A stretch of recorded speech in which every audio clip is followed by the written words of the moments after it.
This is Daily Blast Live. We're talking about what you're talking about. Real, honest, entertaining, live. DBL starts right now.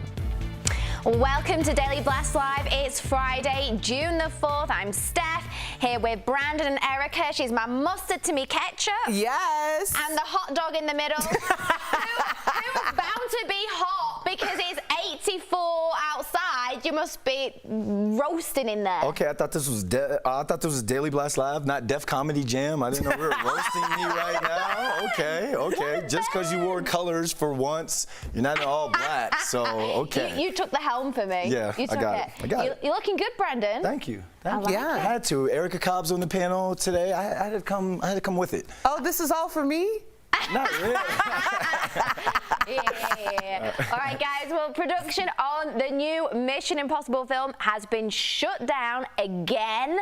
Tom Cruise has been forced to self-isolate for 2 weeks in the UK after he's come into contact with 4 female dancers on set who tested positive for the virus. 10 crew members also reportedly tested positive.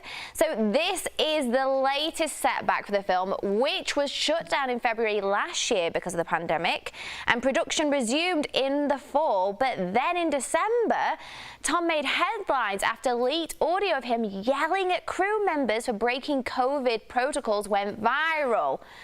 So what do you think of this setback, guys? Is it going to delay the release of the film? Do you think Tom's losing his mind like he did last year? I think this film is going to come out. This film is going to be bigger and better than ever for having setback after setback, because this is his baby. Like, this is his legacy. Like, remember when he's talking about he wanted to film a movie in space? I see that being a part of that Mission Impossible franchise. And I think, like, because of the COVID rules over in Europe, because they've shot this film in Italy, Norway, and the UK, it's not like it is here, especially with our vaccine rollout. So this is another setback, but this movie is going to come out. Yeah, I think this is just a little bigger than the movie, because as everything is starting to reopen, it really begs the question, like, how are these things, shouldn't it be easier to make sure that your bubble is more protected? He was so adamant on it, right? And like, we heard him yelling at the team to like keep their distance, everyone socially distanced, and like make sure all the testing was right. He was very strict on that. So like, now that he's got COVID himself, isn't that crazy? Yeah. So I don't know. Good luck to him, because he's invested obviously a lot of time, money. This is his, like you said, it's his baby. This is his baby, yeah. So he doesn't have COVID, but he came into contact with 4. How did those 4 dancers get on the set? Are they not testing every day? Well, that's what that was my question. Like, shouldn't it be easier to make sure that people have been tested and that they have the all clear before you contaminate the set? It's like, I don't know. Dodgy. All right, moving on to something else. Could it be dodgy? I don't know. Kim Kardashian's marriage problems were on full display last night on Keeping Up with the Kardashians. In the second to the last episode of the final season, Kim cries to her sisters about the breakup of her marriage to Kanye West. And as we know, the two are now divorcing. So let's take a look. Before we left, her and Kanye had this big fight. I think he deserves someone that can go support his every move and go follow him all over the place and move to Wyoming. I can't do that. He should have a wife that supports his every move and travels with him and does everything, and I can't. I feel like a failure, that it's like a third marriage. Yeah, I feel like a loser. But I can't even think about that. Like, I want to be happy. That makes me really sad for her. You can tell how distraught she is. What do you think about her crying and saying that she's a failure after a third failed marriage? That's tough. I know if this marriage doesn't work out, happy anniversary to my husband, by the way. It's been a beautiful 5 years. Yeah. Yes, we are gonna, do some drinks, some things.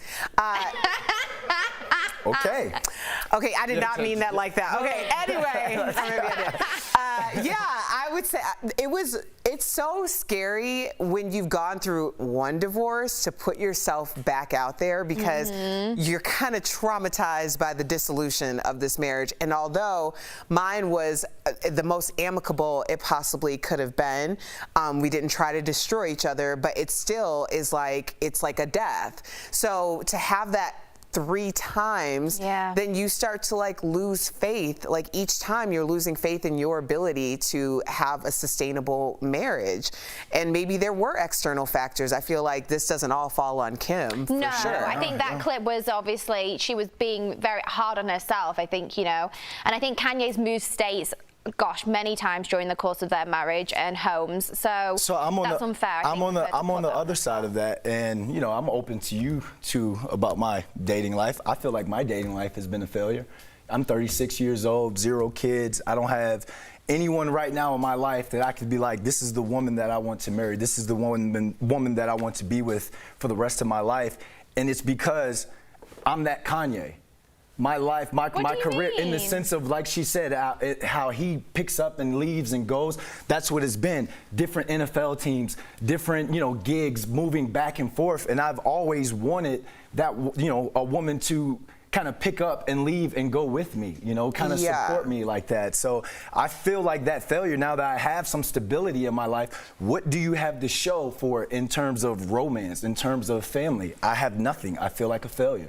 But okay, in all fairness though, you're not that Kanye, because there are other issues involved in this. So I don't want you to paint that picture. Yes. I appreciate your transparency, and I completely understand, because there was a time in my life life where I had to move from city to city in order to work, and I needed someone who was going to be able to do that. And what I can tell you is for sure that you are going to find someone and you guys are going to build together, and you are going to have something that is going to be a little bit more calm. But the idea of someone following you from place to place in order to chase your dream is probably a blessing that you haven't had that yet. Yeah, I mean, because there's been things that you might have to sacrifice, obviously, as well, and you wouldn't be where you are now if you hadn't have done all those steps and been in the NFL and moved to Denver, Colorado, and been all over the United States of America, LA, everywhere. That's like a blessing in so many ways. Yeah, but that's superficial. Like, to me, I just went home Memorial Day weekend. My cousin Ebony is having her second baby. We had the gender reveal. We got babies all across the lawn in our front yard. Yeah, I had the NFL career. Yes, I'm on TV, but I'm showing up empty-handed. I'm showing up with a tequila bottle and some Hawaiian rolls, you know, to the barbecue. I'm not showing up with a family. But just because you had a child doesn't mean that you're showing up more and being a better person. You know, I agree, but at the same time, I would ask this: when did you come to this realization? After reading this morning, knowing that we were going to talk about this morning, I look back and, you know, you just look back at things within your life. And I feel like my dating life has kind of been a failure in that sense. Okay, well then now you're just ready. Like, it's not as though you've been thinking of this for the past 36 years of your life. Like, you just happened like 36 minutes ago. Okay. Yeah. No. No, I'm being honest, but you said it out loud. Yeah. And now there's like a whole accountability that you've said it out loud, not only to us, but also to our entire audience. We are on television. They're family. This is our therapy session, guys. I love it. Brandon, you're not a failure. Seriously, you're an amazing person. The right person will come at the right time. And don't worry, I mean, like, look at Kim Kardashian and all the things that she's achieved, and she's going through her third divorce, you know. It doesn't mean that she's a bad wife, a bad person, or everyone's just doing their best, and that's it. Yeah.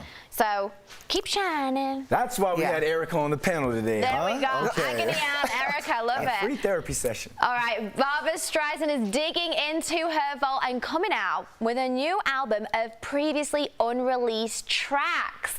The first one is a duet with Willie Nelson called I Want It To Be You. The unlikely duo go way back, and Willie even visited Barbara on the set of A Star Is Born back in the 70s. Have a listen. If I had a choice of only one friend in this world, you know that I'd want it to be you.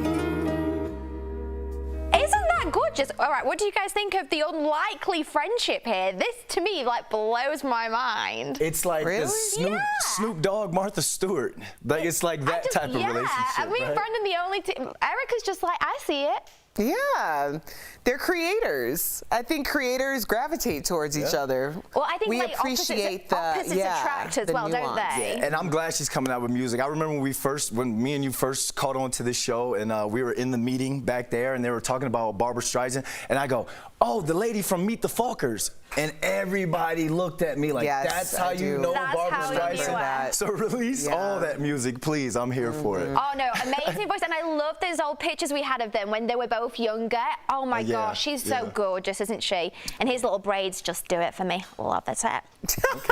Coming up on DBL, Bobby Bones is a radio host and TV personality, but now he's adding Daredevil to the mix.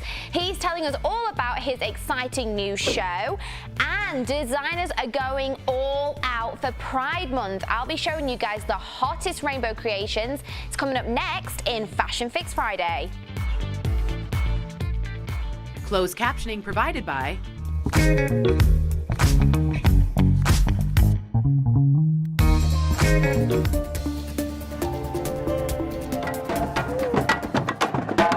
What is now a coalition of parades, parties, and concerts began with a clash between the LGBTQ community and New York police. In June 1969, police raided the Stonewall Inn, a popular gay bar in Greenwich Village. claiming the property had violated liquor laws.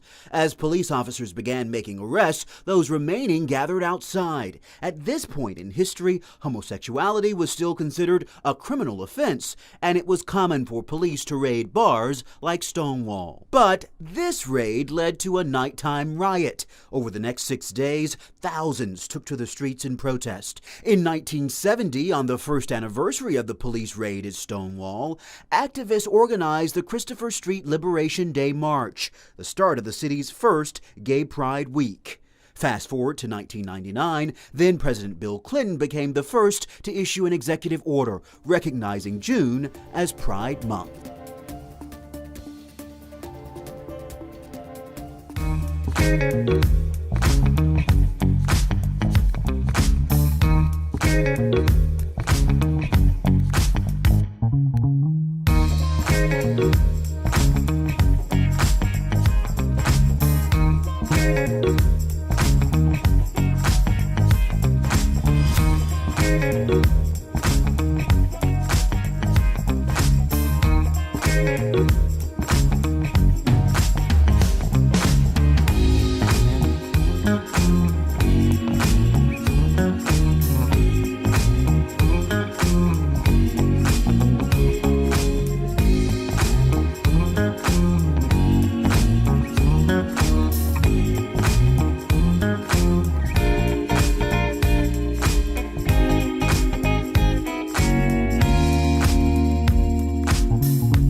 Welcome back to DBL. I'm Stephanie Jones with a roundup of the week's hottest style and beauty news, like what musician is saying farewell to a multi-million-dollar diamond implant, plus Rebel Wilson puts the hot in Hot Girl Summer. Let's get started. It's Fashion Fix Friday. But first, big brands and even bigger stars are celebrating Pride Month with brand new fashion collections, starting with a collaboration between Lady Gaga and Versace. So it features a specially designed t-shirt and matching beret with proceeds helping LGBTQ youth. But the highlight is easily the custom replica of Lady Gaga's Versace leather jacket she wore during her Born This Way ball tour. Next, Cara Delevingne has teamed up with Puma for a second year to celebrate Pride with her own special line. It includes supermodel-approved apparel like t-shirts, hoodies, a bodysuit, and leggings, and even some accessories like a fanny pack. And finally, Rihanna's Savage X Fenty line dropped a new Pride collection, and the singer made it a point that everyone, from the models to the photographer working behind the scenes, were all members of the LGBTQ community. And as for the clothes, you'll see a variety of styles decorated in dainty rainbows, ranging from smoking jackets to ribbed crop tops. Diamonds are forever.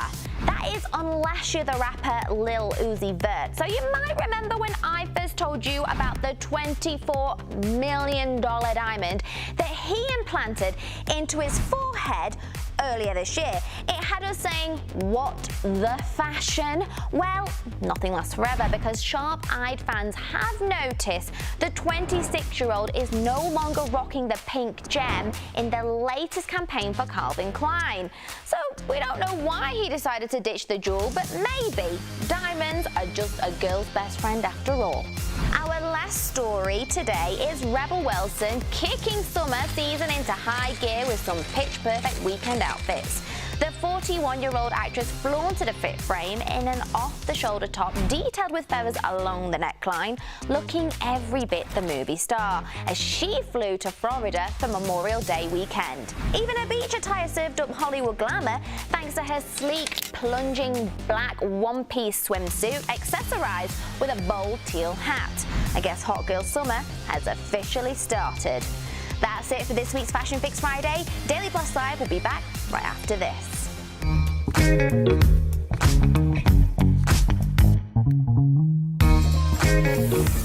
Scientists now believe immunity against coronavirus could last years if you meet a couple of criteria. Let's connect the dots. Researchers have found people who recovered from COVID and then were vaccinated could have long-lasting immunity and will probably not need booster shots. Unfortunately, the same is probably not true for people who just had the vaccine or people who recovered from COVID but aren't vaccinated. The new research is from 2 studies that looked at coronavirus immunity. One published in the journal Nature found that cells in your bone marrow remember COVID and can churn out antibodies when needed. The other found that memory B cells, an integral part of the immune system, are still going strong a year after infection. The problem with viruses is they are always changing, and those variants can evade that hard-won immunity. But according to this research, the immune response created by a previous infection and the vaccine is so strong it can fight variants.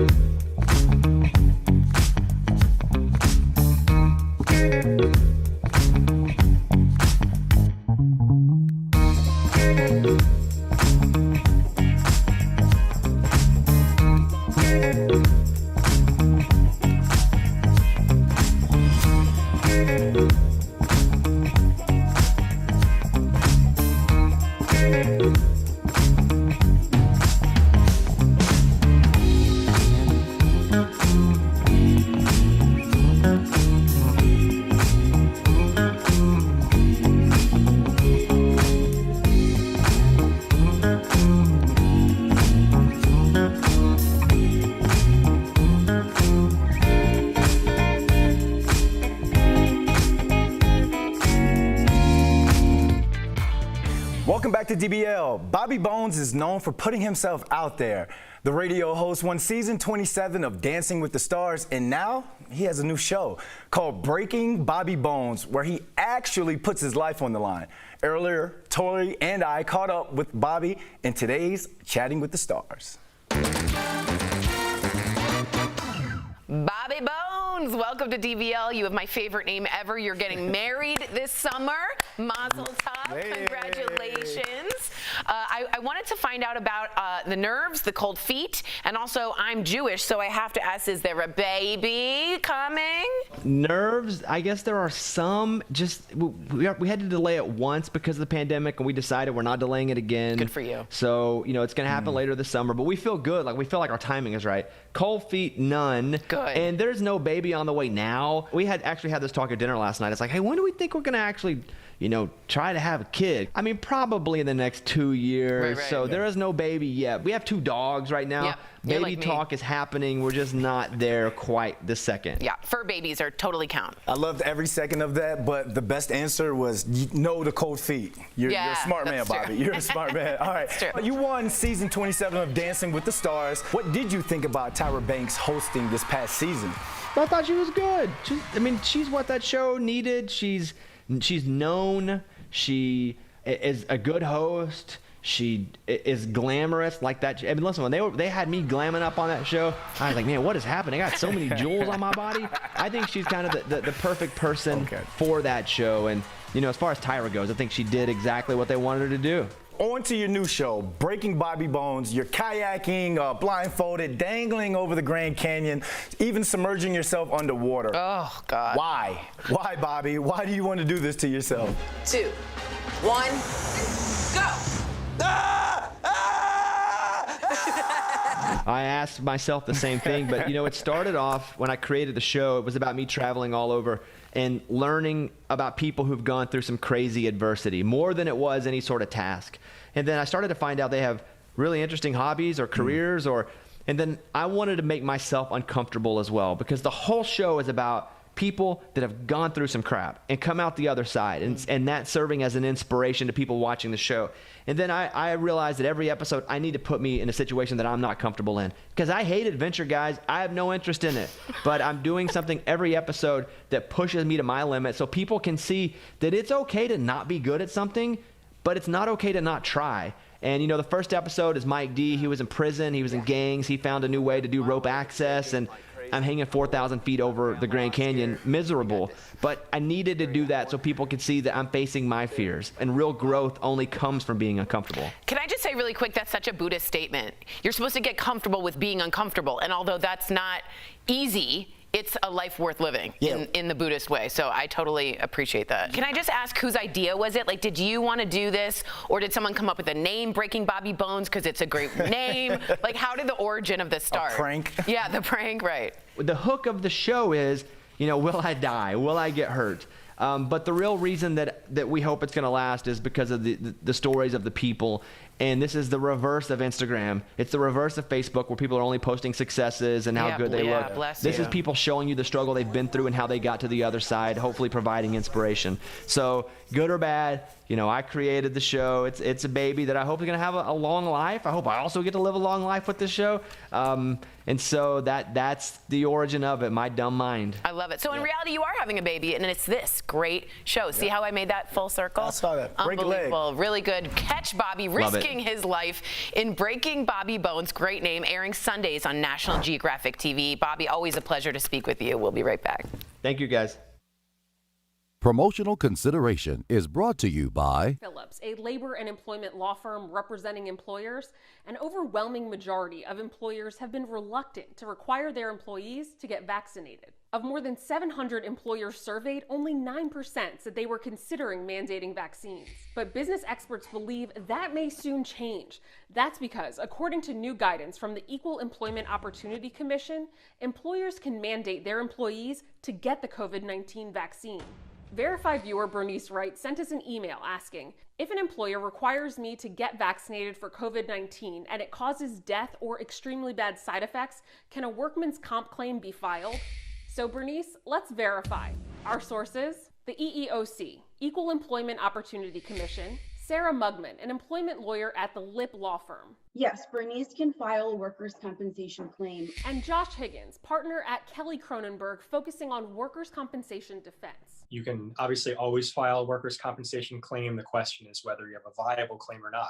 According to both Higgins and Mugman, the compensability, or whether or not a workers' comp claim will be paid out, hinges on whether the injury, which in this case would be an adverse reaction to the vaccine, occurred in the course and scope of employment and arose out of employment. Which is why when it's mandatory, certainly that's within the course and scope of your employment because your employer is requiring you to get it, and it arose out of employment for the same reason. Whether you receive the vaccine at your place of employment or not, both lawyers agree. The mandate from your employer should help the employee get their claim accepted. But they also agree employees must prove their adverse symptoms are a result of the vaccine. Get a medical opinion as soon as possible after experiencing them. That's the best way to provide that evidence that you need to have a viable workers' compensation claim. So we can verify, yes, if an employee has an adverse reaction following a mandatory COVID-19 vaccine, the employee can file a workers' compensation claim. But just because you can file a claim doesn't mean you'll win that claim. So don't forget your doctor's note. With your Verify, I'm Ariane Till.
Welcome back to DBL. When it comes to staying active, mental fitness is just as important as physical fitness, and smartphone apps can help. So we're chatting about it in DBL's Focus on Fitness, presented by QB.